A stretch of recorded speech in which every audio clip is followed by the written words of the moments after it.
বছরের শেষ দিকে আল্লু অর্জুন তার ভক্তদের দিলেন এক বিশাল উপহার, পুষ্পা 2 দ্য রুল, যা দর্শক মহলে দারুণ সাড়া ফেলেছে। সিনেপ্রেমীদের উন্মাদনা দেখে ধারণা করা যায় আল্লু রশ্মিকার তোলা এই ঝড় সহজে থামবার নয়। সিনেমা মুক্তির 5 দিন পরেও গোটা ভারত জুড়ে পুষ্পা 2 সাফল্যের তুঙ্গে রয়েছে। গেল সোমবার পুষ্পা 2 ভারতে আয় করেছে 46 কোটি টাকা। ছবিতে আল্লু অর্জুনকে পুষ্পারাজের ভূমিকায় দেখা যায়, যিনি এখন লাল চন্দন চোরাচালান সিন্ডিকেটের নেতা হয়ে উঠেছেন। বিবাহ বন্ধনে আবদ্ধ হয়েছেন শ্রীবাল্লির সাথে।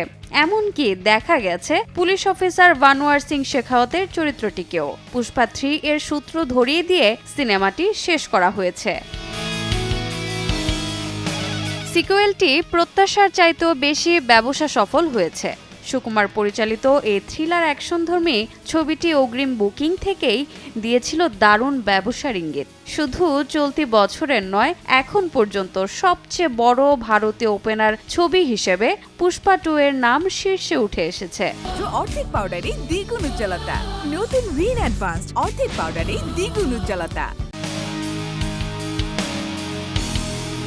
বক্স অফিসে পুষ্পা 2 জ্বরের বর্তমান অবস্থা দেখে বোঝা যাচ্ছে পুষ্পা 2 ভারতীয় সিনেমার অন্যতম সর্বকালের হিট হিসেবে নিজেদের অবস্থান নিশ্চিত করেছে।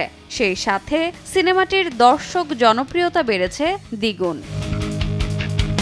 রোজা চৌধুরী, সময় সংবাদ।